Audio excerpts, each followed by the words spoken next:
แซ่บนี่แซ่บ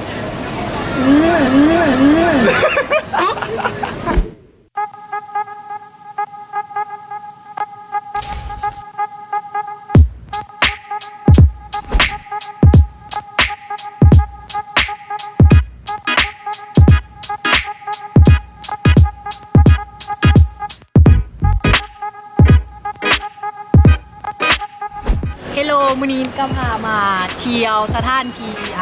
สตรีทฟู้ดบอนใหม่ซานฟรานซิสเซียเดี๋ยวจะพาไปลองชิมอาหารที่ยูนี่ลองเบิ่งกัน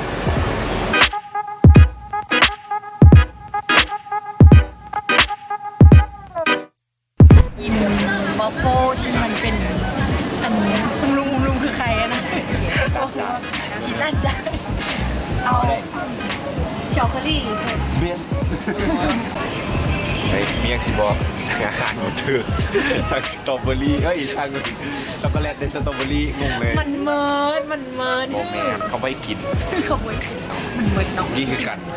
ที่จริงเขาจะสั่งบลูเบอร์รี่แต่มันเป็นเพื่อนมันเป็นบลูเบอร์รี่นี่สีเขียว จังหวะนี้ชอบกินอ่ะ สวย 10ดูภาษาอังกฤษเบน โคตรแซ่บเลยโคตรกรอบแป้งอ่ะว่าแซ่บนี่แซ่บ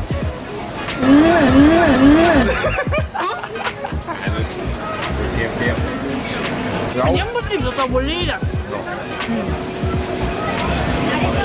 โบเนี่ยโคตรกรอบเลยแป้งอ่ะบอกอันนี้เป็นตกเลยเต็มสีไปแต่ว่าบนเถื่อไปลองกันวันนี้หอยไปใต้โตยูโรเราจะข้ามไปฟังนั้นไปลุยหานใหม่เพราะว่าเที่ยวนี้เรากินหมดแล้วก็เลยบ่ยากตอนนี้เขาก็กำลังจะข้ามไปฟังนั้นซึ่งเป็นซานฟรานซิสเซียหรือว่าเมืองเก่าของฟูโจที่มันยังเหลืออยู่เป็นเมืองเตกีแต่ก่อนแล้วก็เดี๋ยวนี้กลายมาเป็นสถานที่ท่องเที่ยวสถานที่หนึ่งเลยมันจะมีแบบอาหารอย่างสิแหละขายหลายๆอย่างไปเลย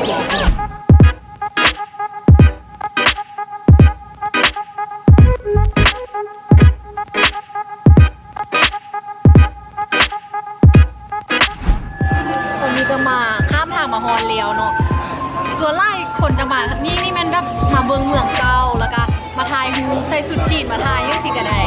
แล้วก็จะมีอาหารรวมเครื่องวัตถุบูชาคล้ายๆคือตลาดมืดบานเฮาอะนะเข้าใจนะเข้าใจนะ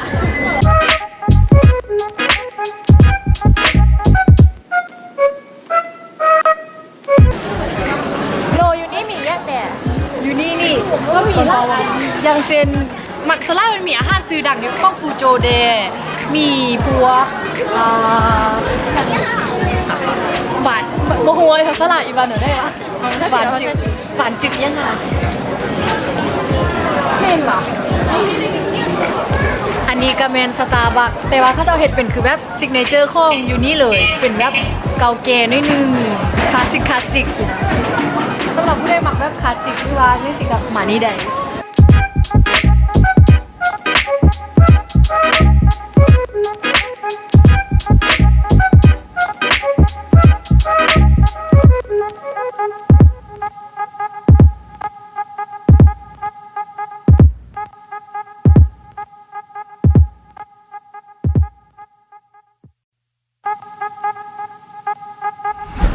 ตอนนี้เขาก็ออกมาอยู่ที่หน้า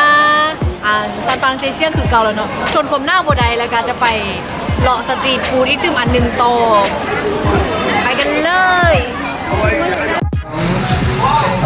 ฟาร์มเราตอนนี้เขาก็มาลองกินยังค่อยนางลง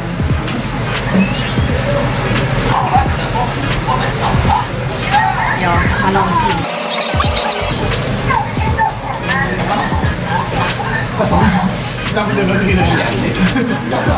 ก็แซ่บอยู่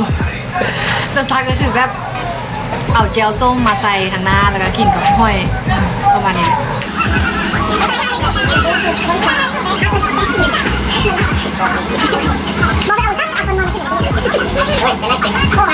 คลิปเอาคนเนาะ อันนี้เมนมะเขือหยาว มาลองชิมกัน